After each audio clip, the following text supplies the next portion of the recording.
አንዷ ምን አለች? እስቲ ዕቃ እያጠብሽ ታሪኬን ንገሪልኝ አለች። ሰው ልጅ ያደኩት ክፍለ ሀገር ነው። ከዛ በ16 ዓመቴ ወደ አዲስ አበባ መጣሁኝ። አዲስ አበባ መጥቼ ወደዛ ወደዚህ እያልኩኝ የተማርኩ ትምህርት አልሆነልኝ ሲል ወደ አረብ ሀገር ሄድኩኝ። ለምን አረብ ሀገር መሄድ ስለምፈልግ ትምህርቴ መውደቅ ነበረብኝ። ለምን ቤተሰብ አረብ ሀገር መላክ ስለማይፈልግ።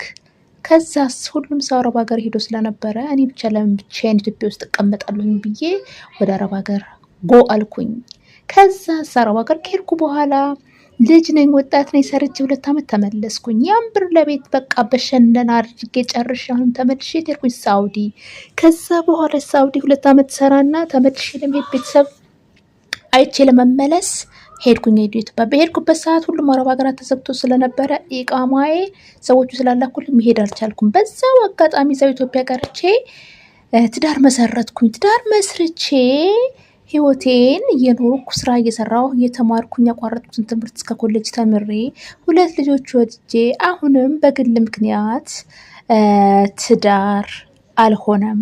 እና ያ ትዳር ካልሆነማ ለምን ድጋሜ ሮጥ ብለን ሰርተ ልጆቻችንን ከፍ ያለ ደረጃ እናደርስም ራሳችንን ሳንቀይርም ብዬ ወደ አረብ ሀገር መጣሁኝ አለች ትላለች ባለ ታሪኳ።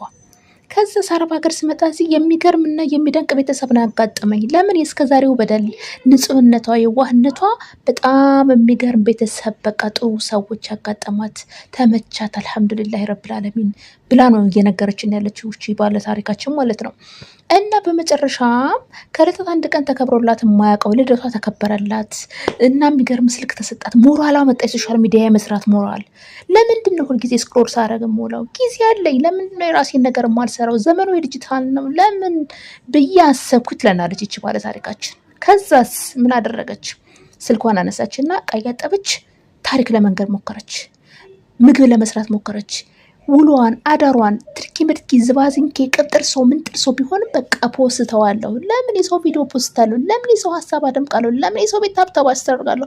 እኔ ራሴን ህይወት ለምን አልኖርም? ሀገሬ ሲሄድ መስራት እንፈልገው ንግድም ቢሆን ምንም ቢሆን በምንድን ነው? በስልክ በሁሉም ነገር ነው። እሱ አንዲት ወጣት ግዴታ ተምራ ማስተርስ እና ፒኤችዲ መኖር አይገባትም፣ ስልኳን ተጠቅማ ብዙ ነገር መስራት ትችላለች በሚለው ሀሳብ መጣልኝና ይሄንን ቪዲዮ ለመቅረጽ አሰብኩኝ። እና ምን ልላችሁ ፈልጌ ነው፣ ይሄ ታሪክ የራሴ ታሪክ ነው፣ የማንም አባቱ ታሪክ አይደለም። ከዚህ በኋላ በጣም የሚገራርም ታሪክ ያላችሁ ሰዎች ትነግሩኛላችሁ። ታሪካችሁን እያነበብኩኝ ስራዬን እሰራለሁኝ፣ እናወራለን፣ ፎሎ እንደራረጋለን፣ እናድጋለን፣ እንቀየራለን። ማንም ተቀይሮ ማንም አይቀርም፣ አብረን ነው የምንቀያየረው። በተለይ የአረብ ሀገር ሴት የምንባል ሴቶች ኧረ እባካችሁ ገንዘባችሁን ያዙ፣ ገንዘባችሁን ያዙ፣ ገንዘባ